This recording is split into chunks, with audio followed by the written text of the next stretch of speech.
Before I share my screen with you and jump into the presentation, I just want to make a quick note about our summer program. I know that many of you joining us this morning are interested in the summer program.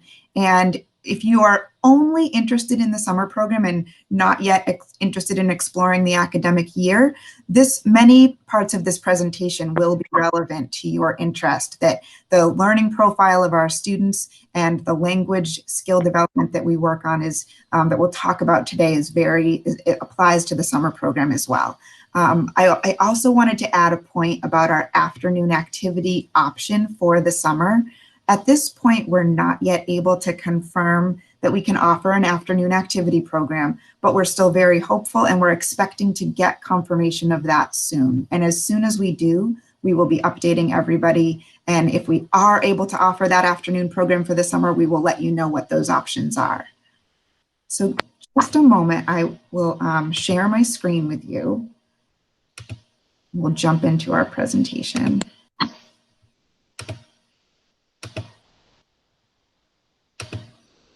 Great. Does that look okay, Libby? Mm-hmm. Great. Yep, okay. It looks great, Amber. Great. So welcome again. We're thrilled that you could join us this morning.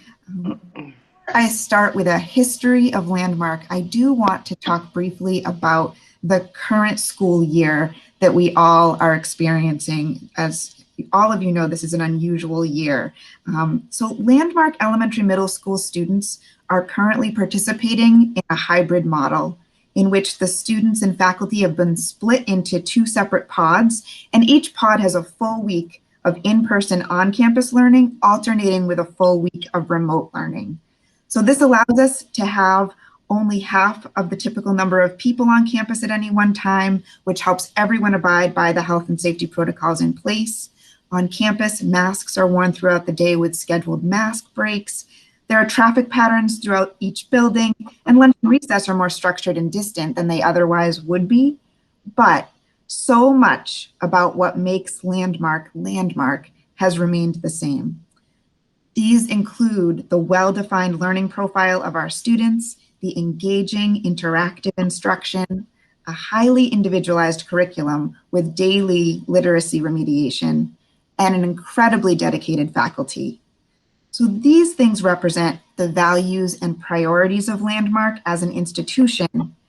And our presentation today will focus on these core principles of who we are and what we do. Landmark was founded in 1971 by a man named Dr. Charles Drake. Dr. Drake was a diagnostician as well as an educator, and he was also dyslexic.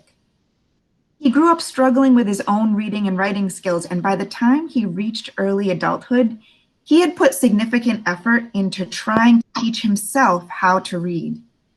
This effort involved breaking down the task of reading into its smallest possible parts, and then working to master each of those parts step by step. Not only did this effort give him firsthand knowledge of what those underlying skills truly are that allow our minds to sound out words and retrieve spelling rules and read sentences fluently and automatically, but it also allowed him to create small, manageable goals for himself. And as he accomplished each goal, he noticed that each experience of success, no matter how small, provided a powerful boost to his confidence and his motivation. And experiencing that for himself, he recognized just how important those small successes would be for any struggling learner.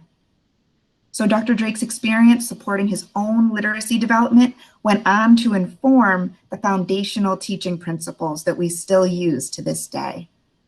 Landmark School educates bright students with language-based learning disabilities by using a diagnostic prescriptive model, constantly diagnosing our understanding of our students' current needs, and then meeting them where they are, prescribing the right methodologies. Also by explicitly identifying and breaking down the underlying skills needed to read and write, and by micro-uniting instruction, which means breaking down skills, information, and assignments into small, manageable chunks, creating those attainable goals, which is how we provide many opportunities for our students to experience academic success, naturally increasing their motivation and helping our students to reinvest in and re-engage with their own learning. In 1971, we opened our doors to about 40 students. This year, we opened the school year with over 435 students enrolled on 2 separate campuses. Our presentation today focuses on our elementary middle school, a day school serving students in grades 2 through 8, with a current enrollment of 165 students. That includes an elementary program of 50 students in grades 2 through 5, and a middle school program of 115 students in grades 6, 7, and 8. We also have a separate high school campus located 3 miles away from our elementary middle school that has a day program as well as a boarding program with a wonderful residential curriculum. So who are the students who attend Landmark? Landmark students are bright, they are intellectually curious, creative thinkers, good problem solvers with unique ideas and the ability to make interesting connections between their ideas, for example, between concepts they've learned about and their own life experiences. Landmark students are also well-adjusted, which means they generally get along well with peers and adults. They have good social awareness, oftentimes strong emotional intelligence. They're generally able to manage their day-to-day experiences and the typical stressors that go along with being a kid these days. Having said that, certainly some Landmark students are dealing with some school-related anxiety or lowered self-esteem related to their previous school experiences. But they do have the emotional readiness and resilience and motivation to face their challenges and really work on the skills that are hardest for them once they're in a learning environment with teachers who care about them and understand how they learn and are meeting them where they are. Landmark students may also struggle somewhat with attention and focus, but they're able to respond well to redirection and are generally able to regulate their attention to a degree where it's not distracting to other students. And finally, Landmark students are all diagnosed with a language-based learning disability. This is an umbrella term that encompasses a number of other terms or diagnoses you may have heard or seen in your child's evaluation reports. It includes the IEP category of specific learning disability in reading or in writing. And in terms of diagnoses you may see on a private neuropsychological evaluation, it includes specific learning disorder with impairment in reading, also known as dyslexia, or specific learning disorder with impairment in writing, also known as dysgraphia. It also can encompass a diagnosis of a language disorder. And in particular, when talking about Landmark's curriculum, it's important to note that the term language disorder encompasses a broader range of language skill areas. And so our curriculum is really designed to support a profile that is stronger in higher order receptive language, the comprehension and concept formation, and weaker in expressive language, that retrieval and organization of language. We'll talk more about that receptive strength in just a moment and about how we support expressive skill development a little bit later.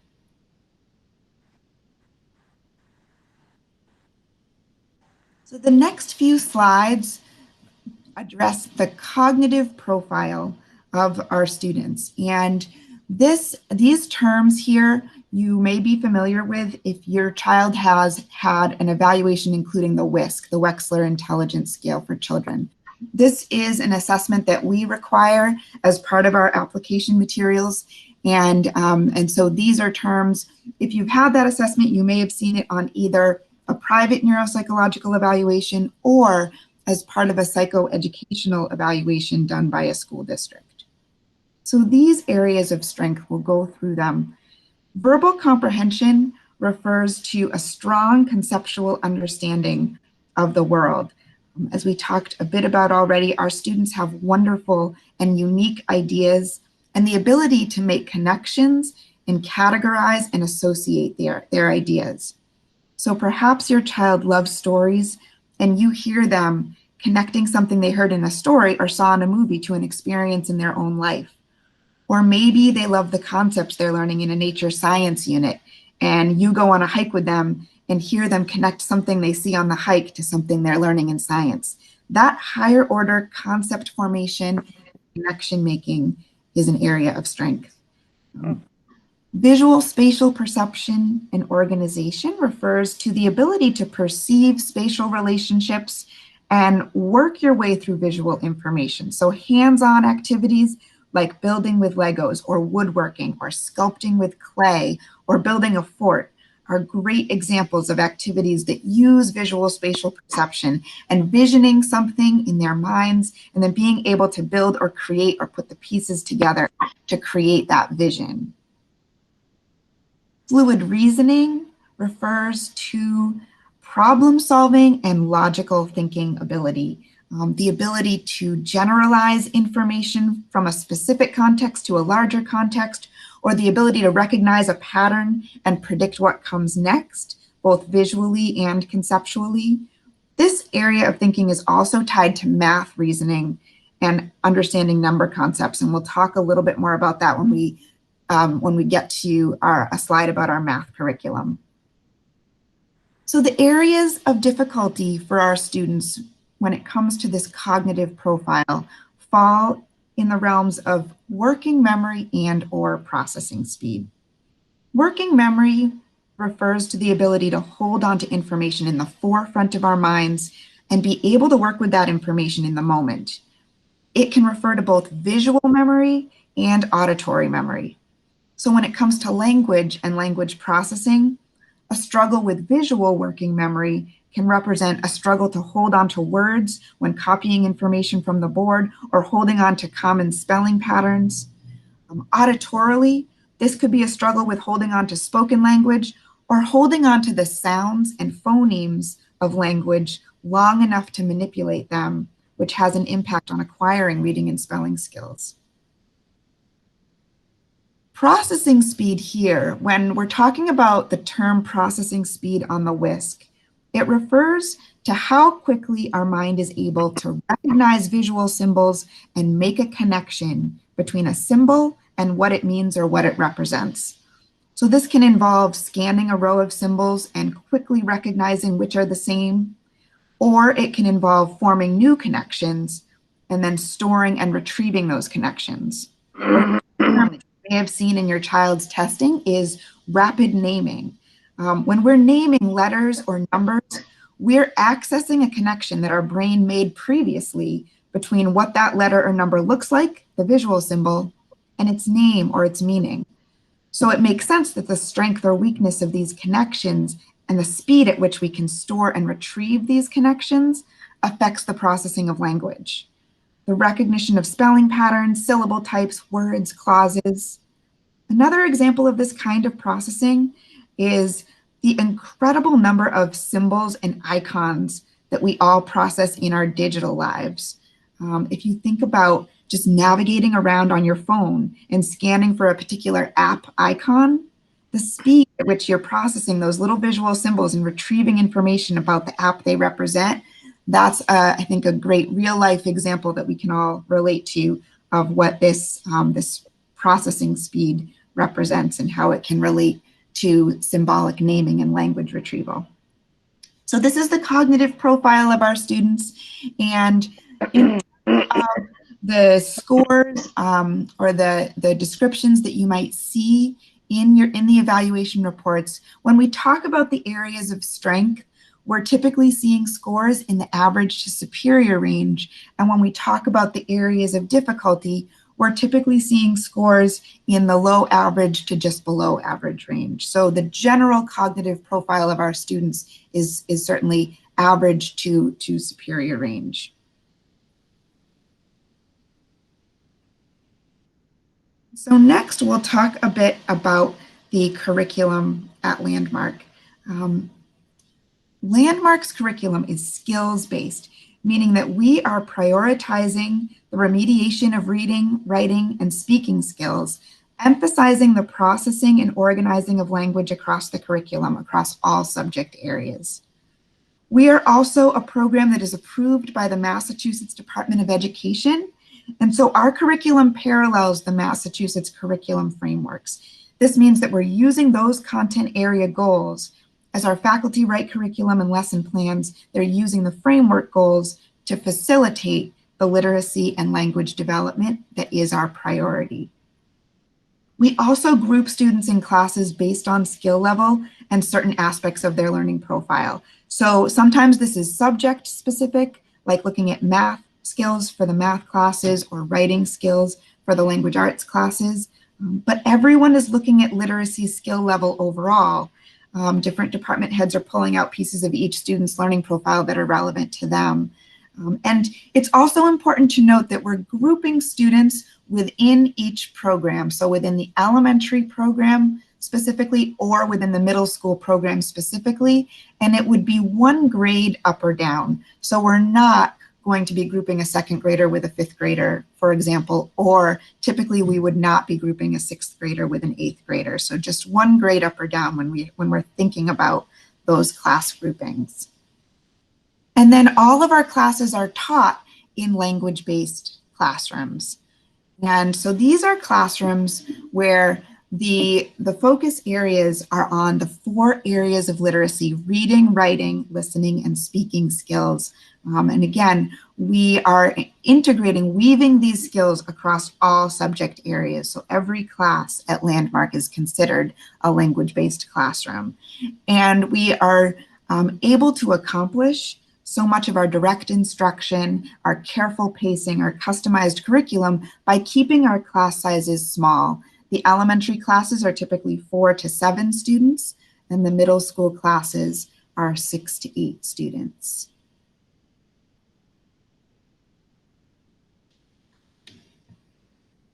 So our faculty at Landmark, we have a very large faculty here in order to really carefully support the students who are enrolled. So we're keeping that student-teacher ratio low, 3 students for every 1 faculty member here. And this also allows our faculty to really support and mentor each other, both through professional development workshops and direct mentor-mentee relationships. We also have a master's degree program. We partner with Boston University Wheelock College's master's degree program in moderate special needs. And so any teacher that comes to us who does not yet have their master's degree in this area is immediately enrolled in a program working towards that. So all of our teachers either have or are working towards that master's in moderate special needs. One of our most unique and important faculty roles at Landmark is the role of the academic advisor. The academic advisor carefully oversees a student's academic schedule, thinking about the level of challenge in each class. They also work closely with the one-on-one tutor that a student has, and we'll talk in greater depth about the tutorial class in just a moment. But the academic advisor works with that tutor to think about updating the diagnostic goals that each student has, understanding the progress that they're making, and then being able to think about the different methodologies that would be appropriate to pull into the tutorial. Academic advisors are also the main contact for parents. And so they would be your contact. They can act as a liaison to facilitate communication with teachers, and they also can help to compile updated information for you about your students' progress. So the classes offered at Landmark, I do just want to talk about what this slide represents. So this slide gets into the classes that would appear in each student's daily schedule here. And you can see up top, the first 3 classes, tutorial, language arts, and oral expression literature, all refer to language arts skill development. Since that is the focus of our overall curriculum, the priority of our program, we're spreading out the language arts skill development for our students over 3 different periods of their day. We'll talk about each of these classes in greater detail in just a moment. but it's important to note that there are these 3 separate periods that each student has working on language arts skill development, and then the core curriculum is rounded out by math, science, and social studies. And then each student has an elective class built into their day that alternates with a phys ed class. And elementary students have something called enrichment, which refers to a time built into the elementary schedule for fun project-based activities or discussions, perhaps a craft project relating to a theme from science or social studies, a unit or a discussion of an important topic like building and maintaining friendships. So those are the specific classes that each student at Landmark would have built into their schedule. And then the next part of our presentation, we're going to get into discussing many of these classes in great detail. So the one-on-one tutorial class, every student at the elementary middle school has this class every day. It's the hallmark of a Landmark education. And it involves intensive remediation of literacy skills.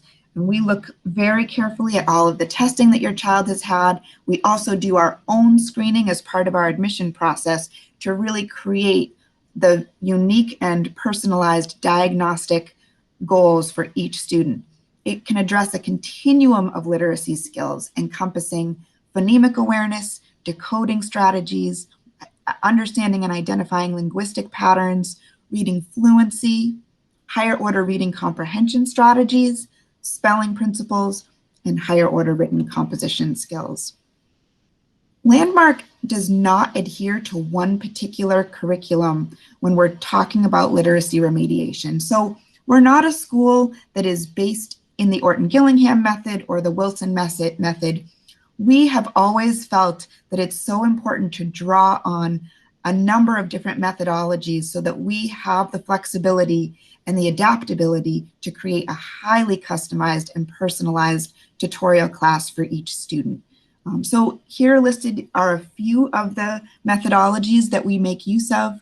The Linda Bell LIPS program to address phonemic awareness and phonological processing, Let's Read and Merrill Linguistic Readers to address phonics pattern and sight word recognition, Read Naturally and Great Leaps, which look at reading fluency, as well as materials authored by Landmark faculty over the 50 years that Landmark has been in existence. So this next class that we'll talk about, the language arts class at Landmark, refers to a highly structured approach to the writing process. So our language arts classes are based around engaging thematic units like Shackleton's exploration of Antarctica or the history of the Hershey Candy Company. These thematic units generate a shared vocabulary and content that becomes the basis for our students' writing. Graphic organizers are used at every level: brainstorming, sentence writing, paragraph development, multi-paragraph essay writing, to provide that visual scaffolding of grammar and syntax, as well as the organizing and sequencing of ideas. One especially unique feature of these language arts classes is the heavy focus on collaborative sentence writing, which allows us to really delve into the heart of language functioning. I emphasize this because for so many of our students, they're coming to us without automaticity at the sentence level. So writing a sentence, they were never given the opportunity to really master that skill. Maybe they have a basic understanding of sentence structure, but they were never given the opportunity to master writing a detailed, elaborate, powerful sentence to the point where it's automatic. So for at least the first half of any given school year in our language arts classes, sentence writing is done in class collaboratively every day to build up that automaticity at this foundational level. Our students are analyzing and diagramming the basic requirements of simple sentences, learning about parts of speech, how words function, how clauses and phrases function, and then slowly adding in elaboration step by step, learning to make their writing as clear and powerful as they want it to be. I also want to touch upon the topic of cursive, Landmark as an institution has continued to provide direct instruction in cursive to all of our students at the elementary middle school level. And we do this because cursive as a skill has been shown to be valuable for students with dyslexia in helping them to reduce reversals, and helping them to chunk words because of the fluidity of the process, not lifting your writing utensil off the page between the beginning and end of a word. But it's also been proven to be valuable, not just for the skill itself, but what the skill does to the language processing pathways in the brain. Research shows that writing in cursive activates the parts of the brain associated with language and memory more so than both printing, and definitely more so than typing. And so we want to provide our students with every opportunity to be strengthening those language processing pathways. And so every opportunity that they have to be practicing that cursive writing and learning that skill, it's a valuable skill in and of itself, but again, also for what it does to the cognitive pathways and the parts of the brain associated with language and memory. So in addition to helping our students learn to process language through written expression, we also want to develop their oral expression skills, that other expressive language pathway. And the importance of oral expression, I think if you've ever experienced a moment where you felt like, I just need to talk through something in order to be able to understand it better, then you've experienced how important the oral language pathway in the brain is to supporting comprehension and the crystallizing of a concept, to understanding concepts and being able to make connections and support the development of ideas and higher order comprehension. And so this class at Landmark provides that opportunity to be working on oral language skills. These skills include things like narrative sequencing, putting the elements of a story in order, or telling a personal narrative, an experience that happened to you, comparing and contrasting information, explaining a process or a procedure, or appropriately sharing an opinion. At the elementary level, this also includes some language pragmatics. So being able to think about how you're communicating, thinking about things like the tone and volume of your voice, thinking a little bit about your nonverbal communication and the message that you're conveying. I want to state again, as we talked about when we were talking about the original learning profile of our students generally do have strength in the area of their social pragmatics, but at the elementary level, every student can really benefit from practice in this area and development of those skills. So the oral expression classes include opportunities to practice those skills at the elementary level. So math at Landmark is a really exciting curriculum. It's a curriculum that was designed by our elementary middle school math department head, Christopher Wooden. And it's a curriculum specifically designed for students with language-based learning disabilities.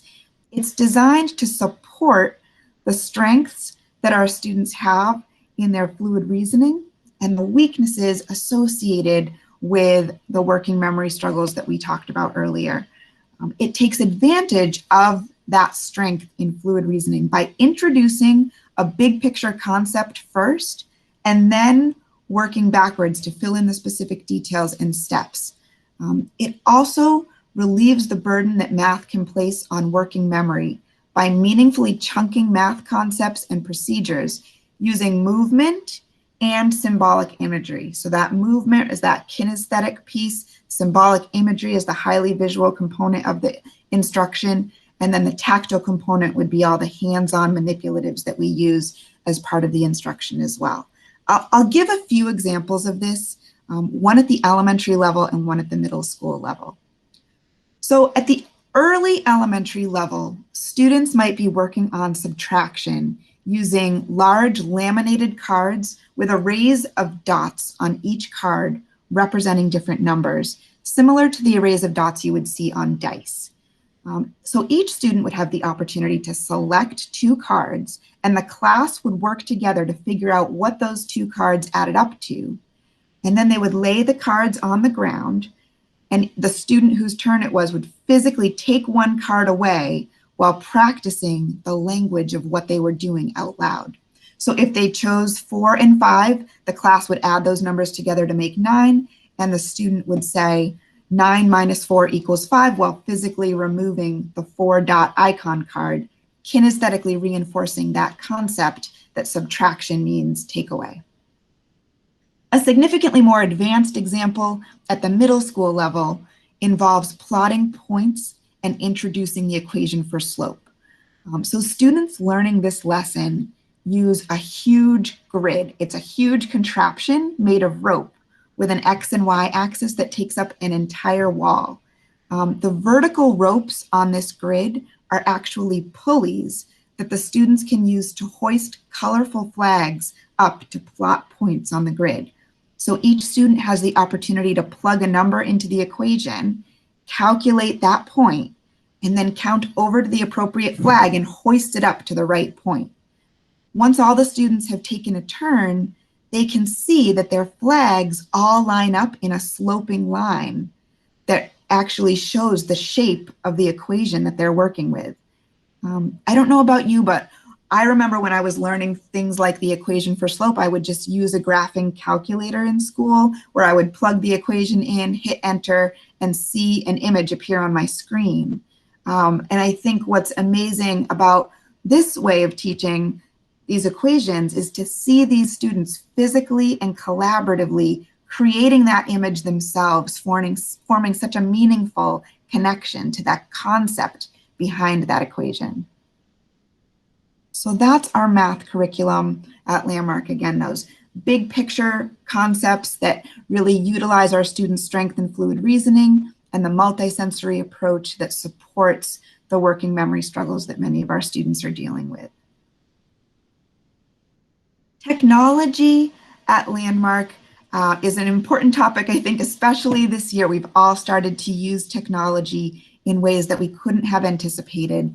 But it's important here to restate that Landmark's commitment is to the development of our students' reading and writing skill mechanics. And our use of technology reflects that priority. So we want to maximize opportunities for our students to be forging and strengthening their language storage and retrieval pathways. So we're using technology as an educational tool, and we're careful not to use it in that assistive technology way that would bypass the reading and writing skill development that is our priority. This year and in past years, we've used Google Classroom as a digital classroom interface. We're using Google Meet, which is the platform we're using today, to facilitate our remote classes this year. And we also have a digital citizenship curriculum. It takes different forms, focusing on different skills for different grade levels, but it encompasses skills like password creation and safety, email etiquette and expectations, sharing information online safely and appropriately, identifying reliable sources, media balance, and well-being. So that's technology at Landmark. Before we move into some of the fun classes and the after-school activities, I want to talk a little bit about homework. This is a great topic to ask our students about. This homework at Landmark is really carefully designed to be a practice and review of skills and content that have been taught already in the classroom to the point of independence. We know that homework for students before they came to Landmark has often been a stressful experience, both for our students and for parents.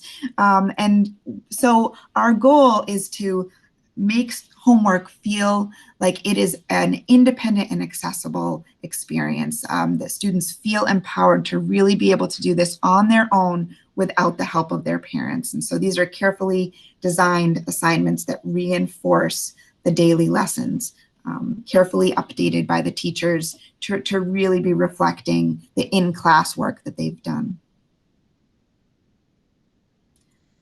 So in addition to all of this carefully designed academic work, we also have wonderful fun classes that students can participate in, these elective classes. So every student has an elective class period, and it alternates with phys ed class every other day. These are examples of some of our elective classes: visual art and digital art, being able to work on skills like painting, drawing, pottery. In digital art, they're using iPad apps and 3D pens. We have a woodworking shop where students are developing those skills and making amazing projects like stools and benches and birdhouses. Small engine repair, where students are learning to take apart a basic engine, learning what all the parts do, what can go wrong with those parts, and then learning to put an engine back together and make it run. Practical arts is a class where students get to use both woodworking skills and small engine knowledge. They're making vehicles out of wood in the woodworking shop and putting some engines on them, like CO2 engines or solar-powered propulsion systems. We also have a class called Kids Around the Globe, where students are learning about kids living in other countries and oftentimes learning the specific stories of a particular child that's done something amazing, perhaps as a hero or an activist in their own community. And they're learning about their culture and their lifestyle, and then oftentimes doing a community service project or designing a project around the needs of a particular community in another country. Music class at Landmark is a class where students can learn an instrument even if they've never taken an instrument before. We teach piano, drums, bass, guitar, and ukulele. And so these are our small group ensembles that get formed, and we use current popular music to help our students be able to practice their new instruments and learn the basics of tempo and rhythm and working together to create a piece of music. And finally, bike repair is an elective option for students that want to learn more about repairing bikes. They get to do a little bit of bike riding. We have some bike trails right around campus, so they also get to do a little bit of trail maintenance as part of that class as well. Our daily schedule here, there's just a note that our schedule this particular year, because of the hybrid model that we're in, is slightly different. But this is our typical daily schedule. Starting at 7:45 in the morning, students can typically arrive on campus between 7:15 and 7:45. There's a morning meeting at the beginning of the day where we take attendance and make announcements. And then the day has those 8 periods. When we had looked at that list of classes earlier, those 8 periods include the 6 academic classes that our students take, as well as the elective period and lunch period. These are 47-minute classes with a 30-minute lunch and 5 minutes between each class. And then in a typical year, we have a wide range of after-school activities available Monday through Thursday from 3:15 to 4:30. These after-school clubs have included things like arts and crafts, like things like jewelry making or card making, bike club, a cheerleading activity, community action team, which does some wonderful community service projects and involvement in different communities around the North Shore, a drama club. The library is typically available for students to stay and get homework done on campus after school. Lego building at the elementary level, model boat building at the middle school level, and the woodworking shop is often available for students to have ongoing projects in there as well. We also have an after-school sports program, typically offering basketball, cross-country, soccer, baseball, and track. And then our 8th graders are able to participate in sports at the high school level, and those include lacrosse, golf, tennis, and wrestling. And finally, I want to talk about our summer program. So Landmark has a wonderful summer program it's a 5-week program offering 3 classes that are very similar to the classes that we've already talked about earlier in the presentation. And so these classes include that one-on-one tutorial, so that daily literacy remediation, working one-on-one, where we've really created a very specific set of goals based on your child's literacy needs, and we're working on remediating and developing those skills. We also offer the language arts class, so that's the class focusing heavily on written expression. And then the language structure and literature class involves different aspects of language processing, understanding the structure of words and the structure of language overall. We use poetry as a means to also develop oral expression skills in this class throughout the summer. And then our afternoon activity options, as I mentioned before, we're still waiting for confirmation that we will be able to offer those. We will certainly update everyone about those offerings as soon as we're able to confirm that we're able to offer them and what they might be. So thank you again for being here with us today. This concludes the formal presentation part of our morning, and I'm going to stop sharing my screen with you so that I can rejoin you, and we can switch over to welcome from our head of school, Bob Bruto, and our question and answer session with our faculty. Thank you, Emily. This has been great. Even though we hear this once a month, it's always good to refresh and share what we do at Landmark with our visitors. We have some of our administrators joining us from the elementary middle school. Bob Bruto has had the opportunity to join us this morning. He's the head of Landmark. Bob, would you like to say hi? Yeah, thank you, Libby. And thank you, Emily, for that wonderful presentation. My name is Bob Bruto, and I am head of Landmark. Every time I hear these presentations, I get excited all over again because I have the honor of seeing kids happily bounce onto this campus every day.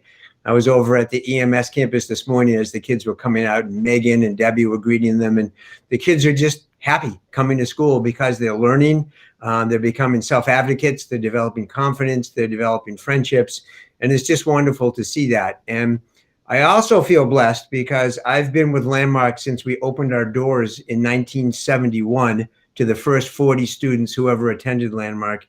And it is really a calling, and it's all about what I just said. It's seeing kids who've come to us from all over the country, all over the world, who aren't learning, but they come here and their lives change and they learn. And it's because of the incredible investment of the teachers, the faculty, the staff, the neuroscience that we've integrated into our best practices, the programs that are here. So there are a lot of people who've been here a long time because it makes a difference for the kids who come, and the community is very, very strong. So I'm here, happy to answer any questions, and Emily certainly has covered the ground very well, and you've got the program people on the screen with you as well. So whatever questions you have, please put them forth, and thank you for being here today. Thanks, Bob. Claire Sullivan is the head of the elementary middle school. Each of our campuses has a campus leader, and Claire has been doing an amazing job navigating her students and faculty through this very different year. Claire, there's a question about recess now that we've talked about all this academics and the importance of it is, I'd love for you to speak to that, answer those questions. Absolutely. I saw the one about the length of recess time. Was there another one that I missed, or do you want me to just start with the one earlier, but just about the unstructured nature and versus structured nature of free time at Landmark? Oh, that's great. Yeah, so because our classes are so structured and so patterned, and there's so much spiraling back and so logically placed with regards to what teachers teach at any given time, it's really important and valuable for our students to have that unstructured recess time. We have a block in the morning called milk break, and it is a time for students to get snacks and milk if they opt to, and other drink beverages as well. And the staff during that time have a full staff meeting, and then that's a unstructured recess time for students to enjoy the play yard or games on the courtyard. They're obviously monitored by our staff, but it really is time for them to build those social relationships that are so integral to a student's like overall wellness, and just to have that outdoor time. So we've got many locations on our campus where we have that during milk break. And then at lunch, the students will eat and have a recess block after that. If you're in the elementary program, the recess block is separate than the lunch period. And for the middle schoolers, recess is attached to that lunch block. So we extend it for elementary program. For the younger students, it's really important for them just to get outside, to run around, to release some of that physical energy. We just see such an effect when they come back to classes for the afternoon, just to help with their executive functioning and their working memory. They're being so challenged during the day. Our students we're highlighting a lot of their weaknesses in addition to their strengths. So that milk break time and then that lunch recess time is, like I said, really integral to allow them to just process information, to unwind, to form those social relationships, to kind of map out some of that in addition to the academic piece that's happening in the classroom. So I hope that answers the part about recess. I don't know if there's additional questions. Claire. Yeah, that's great. There's a couple of summer questions, and in terms of the recess and whether it's like camp, and we're very clear to families that the summer program is a summer program. It's an academic program. I think that if you go down the road of saying it's camp, your kids will come home saying that wasn't camp. But it is relaxed. It's very structured. It is academic, but it has a relaxed feel. It doesn't feel, kids are wearing shorts and t-shirts. There are recess breaks during the summer program. And yes, writing is included in that language arts, language structure class. That's the written portion of that summer program. So we now have had more administrators join. We've got the academic dean, we've got our dean of students, and so keep peppering the chat bar with questions. The students will join us soon. Debbie Blanchard is the academic dean. Can you talk a little bit about how the classes have been working, and how, specifically like our one-to-one tutorial? How are we still doing that this year with COVID? Yeah, good morning, everyone. That's a great question, Libby. We're really proud of how things are going. And to be honest, probably a little bit surprised if you'd asked us last March if tutorials were going to be happening this way.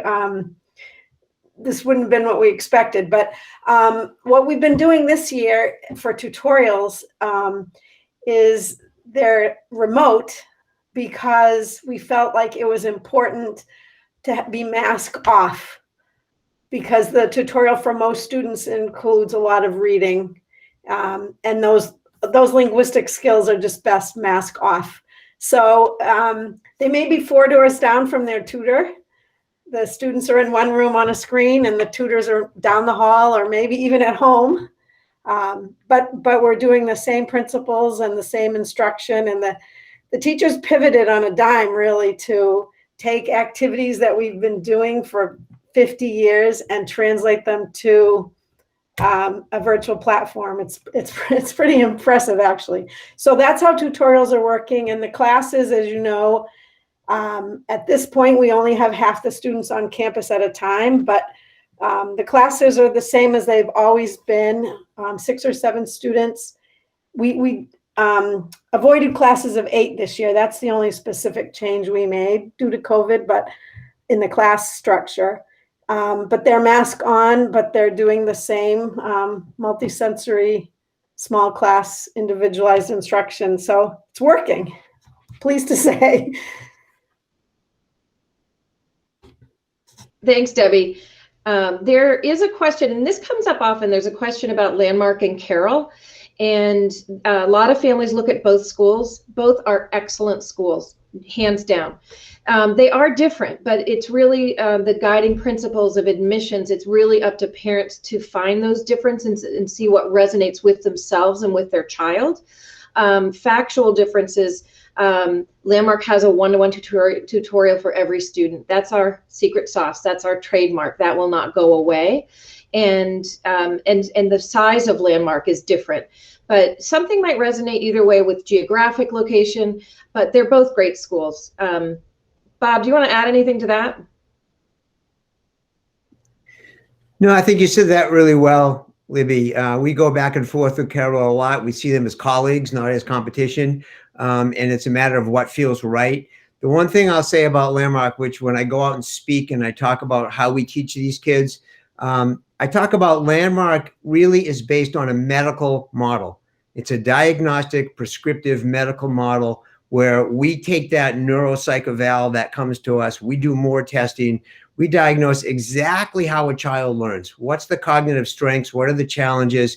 And then we prescribe a program that's right for that child. So none of the kids in our school, we have 470 kids here at any given time, none of them have the same program. It's individualized, so the tutorial is based on what does somebody need.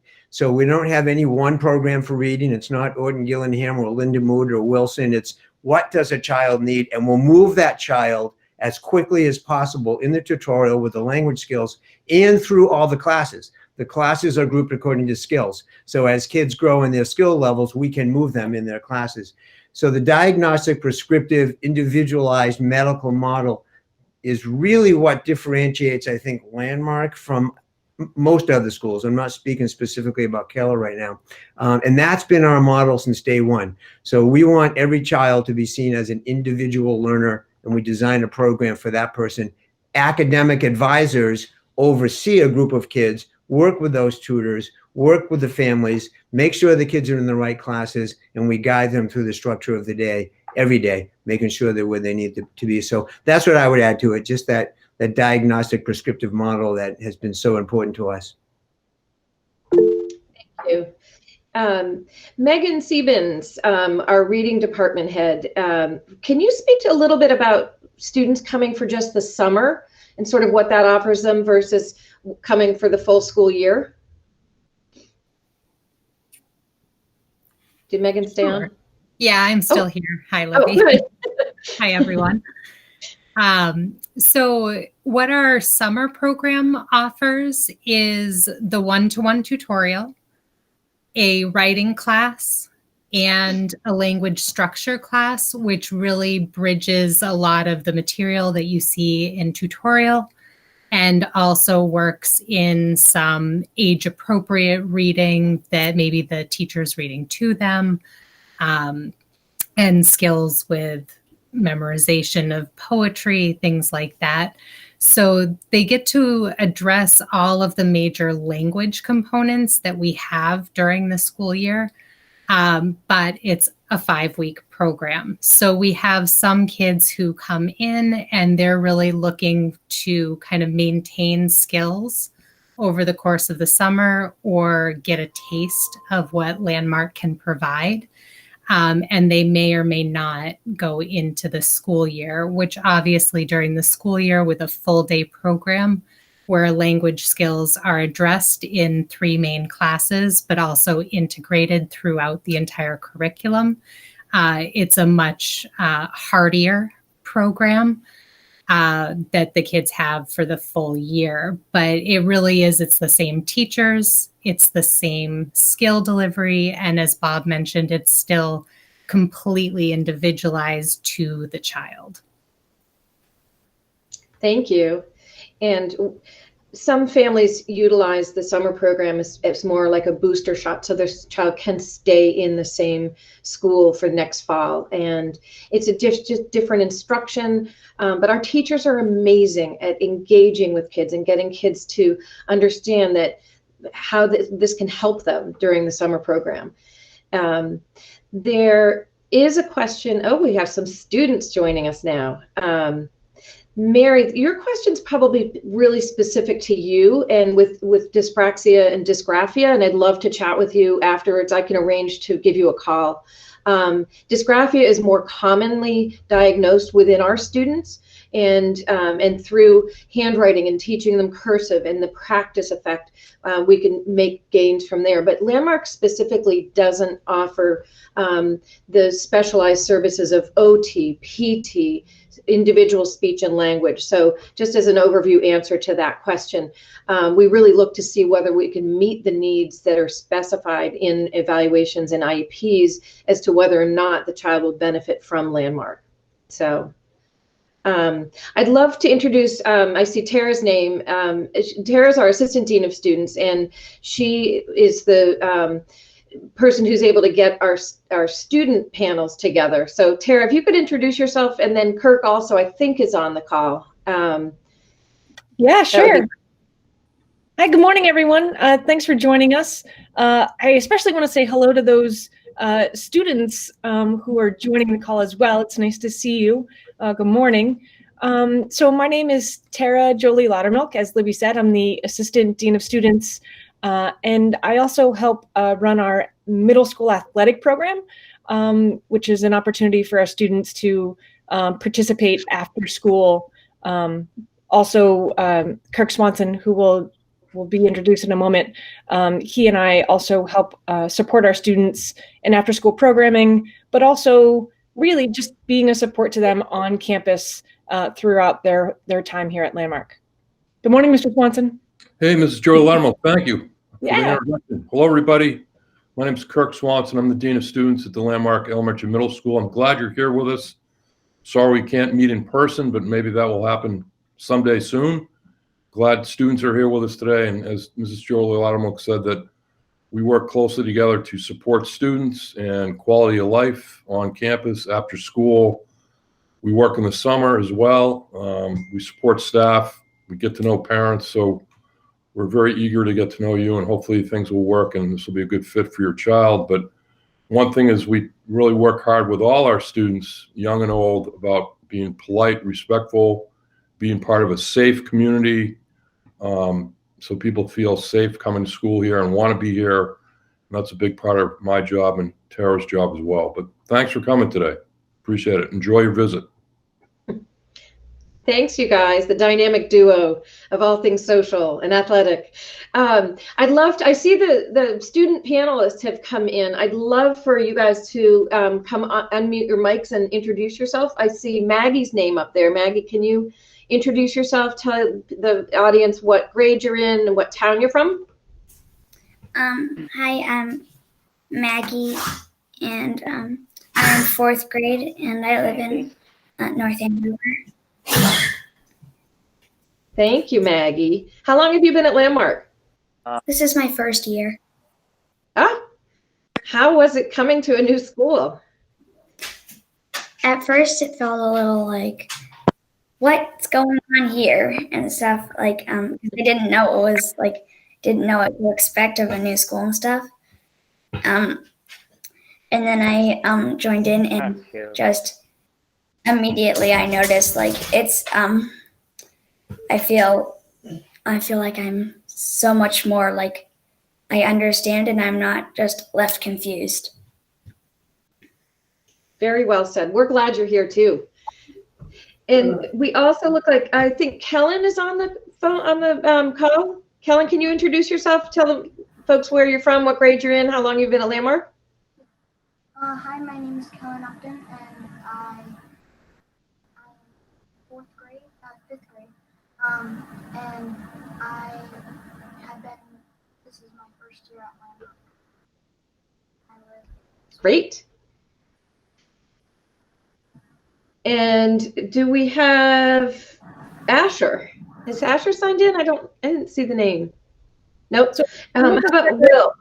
The other students are going to be joining us in just a moment. They're just getting logged in. Great.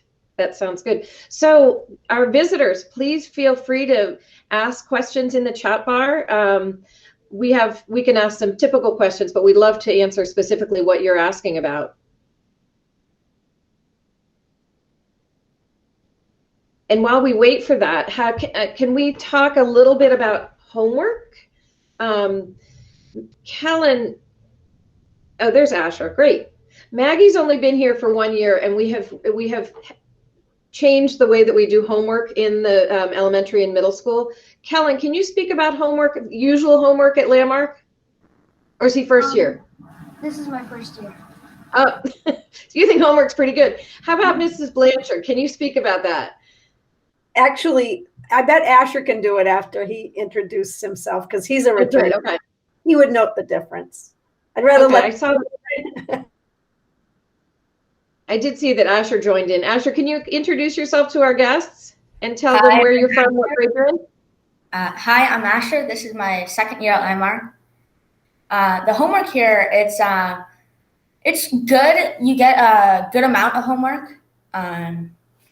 Like in every class, you get usually one or two pieces of homework every other day or every day. But it's easy. It's an easy amount of homework to do. It's doable. You can do it. It's like sort of fun doing homework here. Like, I know that's kind of weird to say as a kid, but I actually kind of like doing the homework here. It's actually pretty fun. Thank you. There's a question about the community, creating community. Maggie, do you feel a part of the group of the elementary school?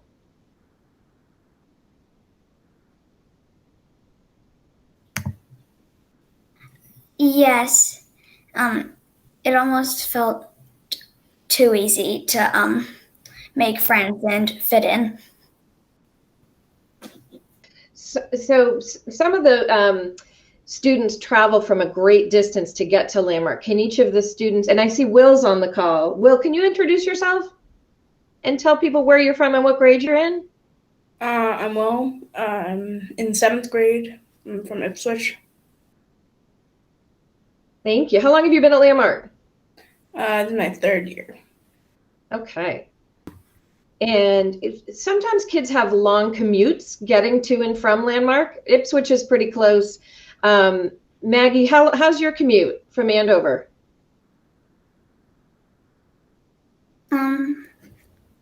Well, I live in North Andover, and so well, I carpool with a middle schooler, Anna. Honestly, if I had to do the ride alone or just with my little brother Will, I feel like it would be a lot longer. One day I had to go with just Will, and it definitely felt long. But sometimes, but really, I don't really mind the way up. It's not the way to school. It's not a problem, especially since, well, all you can really think about is to start the day. Great. It's not a getting to school. Thank you. And Kellen, can you tell us about your electives? What electives do you do during the school day? Right now I'm doing engine shop and PE, always do that, and I'm doing mixed media, which is a different elective, and PE. Great, thank you.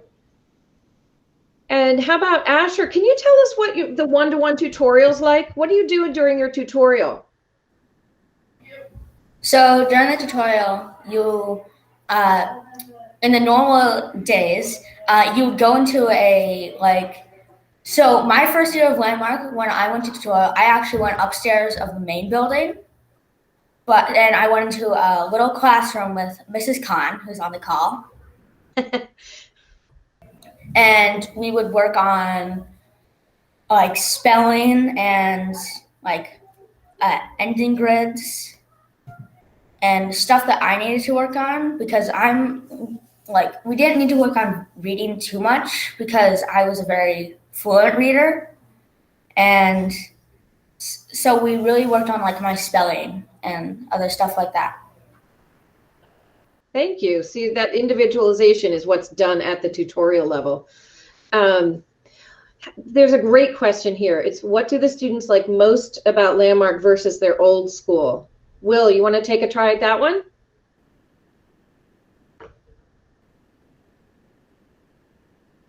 I'm sorry, I didn't hear the question. It's a little laggy.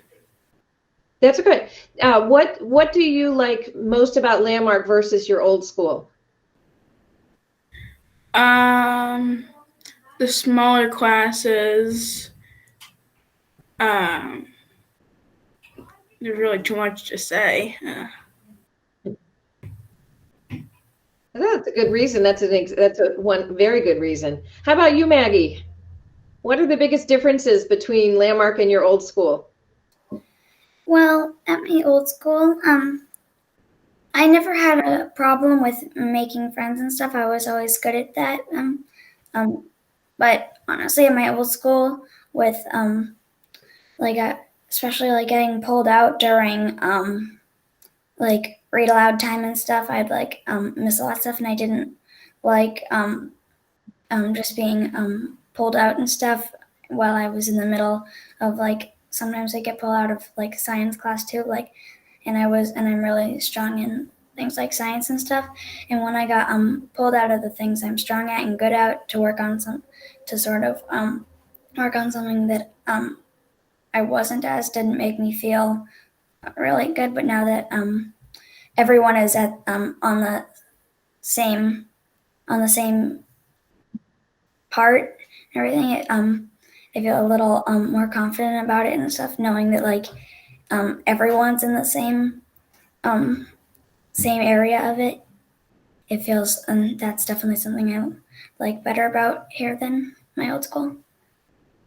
That was very well said. I think our students really enjoy being in a place where they don't feel so different, and our faculty and their peers all sort of embrace that. It's a wonderful part of the culture at the school. Any other questions? How are we doing for timing, Emily?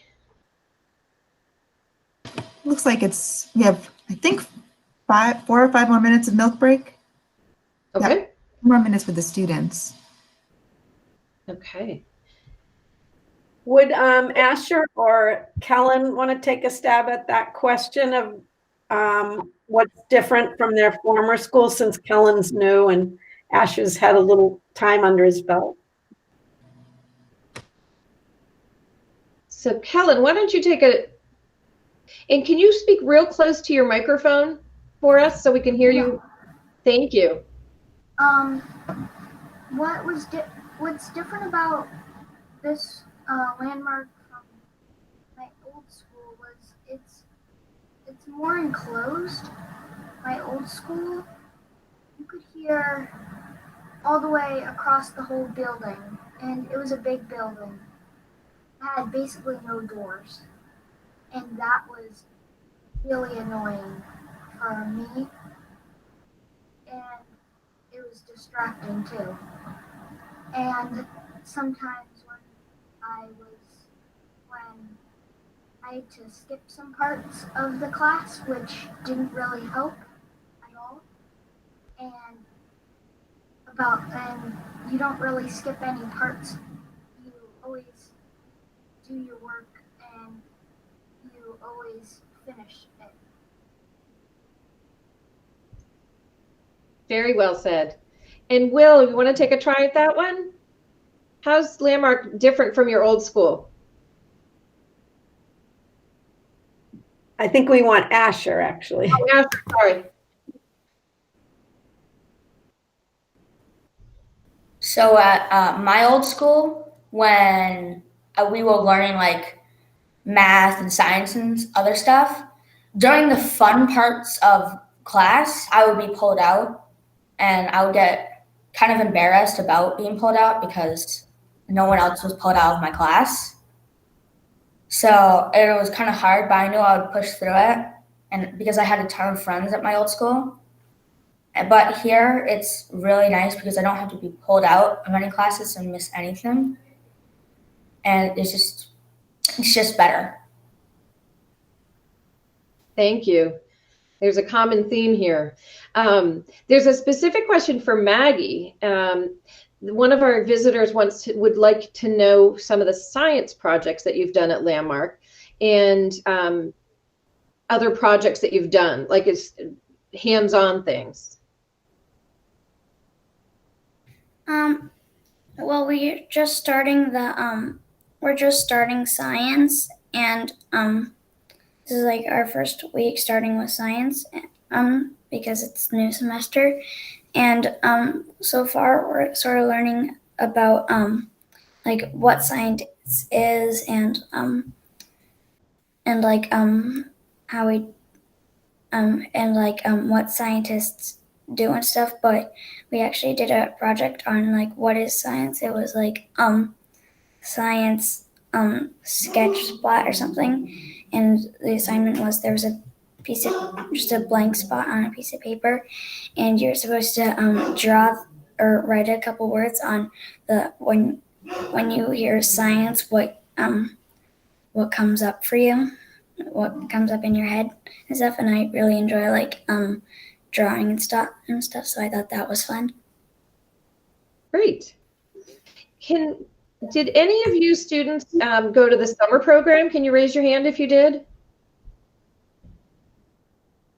Nope. So oftentimes students will come do the summer program one year and then apply for Landmark the following year. We accept the same profile of student, so we use the same criteria. And there was a question a bit back in the chat about that. Yes, you have to have a diagnosis of a language-based learning disability. So yes, we apply the same principles to admission for the summer program as we do for the fall. So, other questions? Stephanie had a question. Kids, do you like to go to school? Do you have fun at school?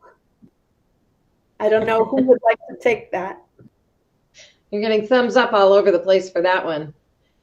Maggie, you want to take that one? That question, that's an easy one. Yes. Yes, yes, yes, yes, yes, yes, yes. Great. Can you tell why? Well, it's definitely from my old school and stuff. I liked the friends and socialization, but I can't say I actually miss the school itself because it's learning strategies is I just didn't. It's teaching strategies I just didn't understand, but now I can come to school knowing that I will understand everything and be able to do it. And I know that everything will make more sense and stuff. And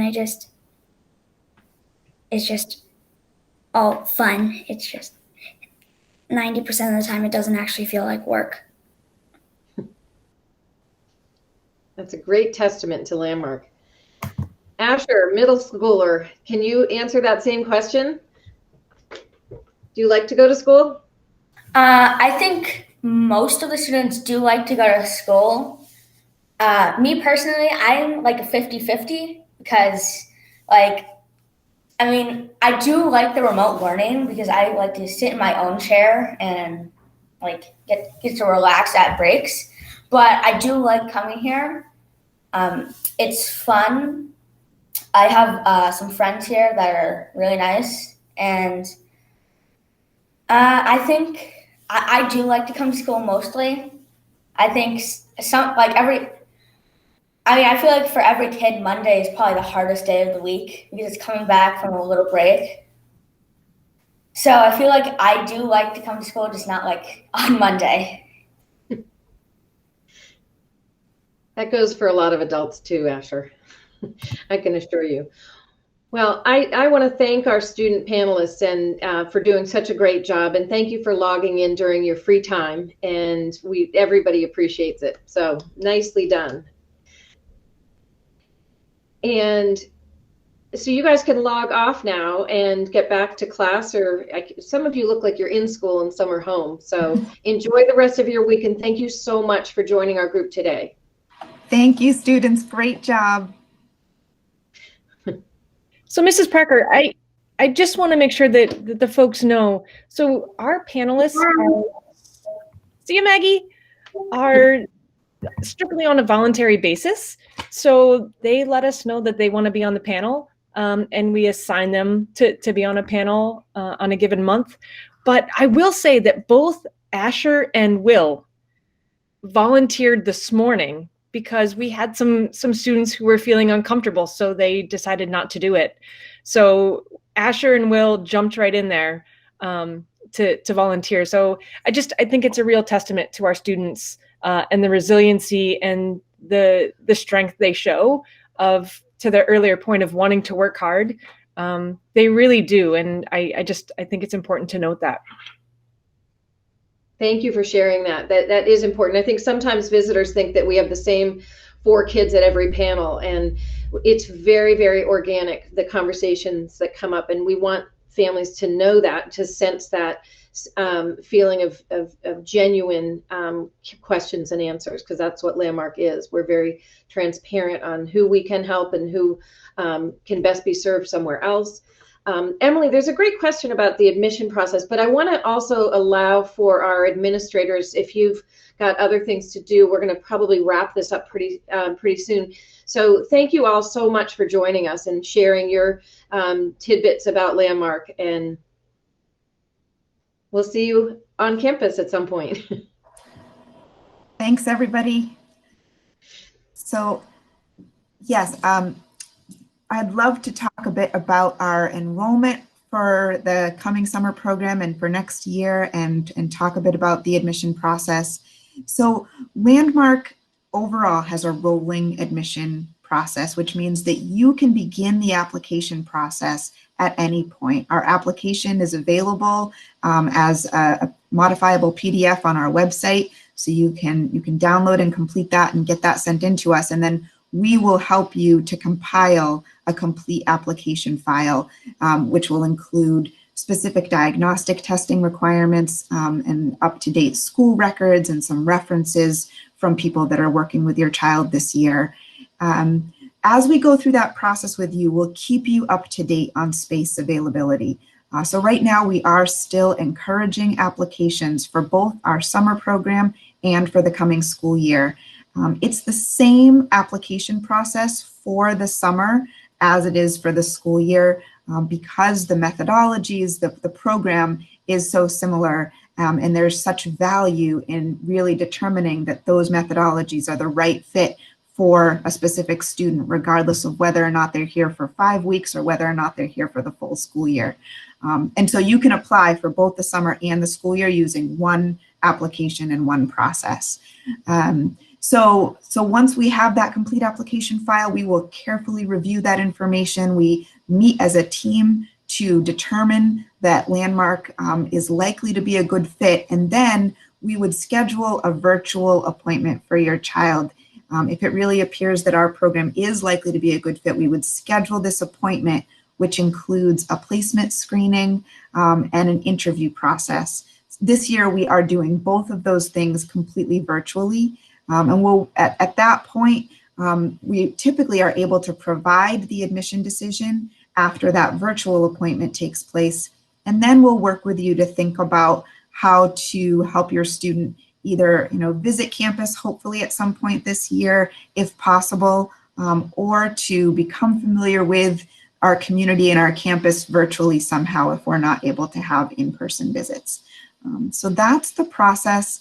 And again, I would just say if you haven't begun the process yet, to get started on that, because we can really help you to compile a complete file if you fill out those main application forms.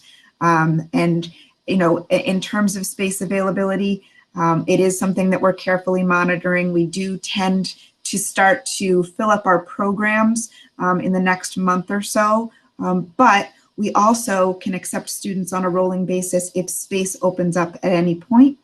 We would look to families that have completed the process and gone through the process and been accepted to a wait list to enroll students in space that becomes available after we've originally filled the capacity. So that is the admission process. And I think I was just looking back to see if there were additional questions that got added in. I think that addresses the admission questions. Once again, we're thrilled that you all could be with us this morning. And if you do have additional questions about your child's specific profile or the program, please email us, call us, get in touch. We'd love to connect with you individually. Yeah, thanks, Emily. We're happy to preview testing. If you have an evaluation that's that you want to share with us, we can take a quick look through it. We won't go through its entirety, but we can get sort of the granules from that would lead us to think that, yeah, maybe do an application, or these are the reasons that this student's profile might not fit our Landmark profile. So feel free to do that. You can email that to the admission at Landmark school address. I want to refer folks to the website. There's a tremendous amount of information about programming, classes. There's videos, and yet anytime you can't get, if you need to get a person, you can from our office. We are available to you. We realize that today's visit might prompt more questions, so feel free to reach out to us for any reason. We will be sending you a recording of this informational visit if you have a spouse or a partner that wasn't able to join in. If you want to at some point show the student panel to your son or daughter as you move closer in the process, kids always like to see what are the kids like that go there. And so there are also other recordings of informational visits up on the website, but we really try to be transparent in who our students are, who we can best serve. So, and we thank you all for joining us today.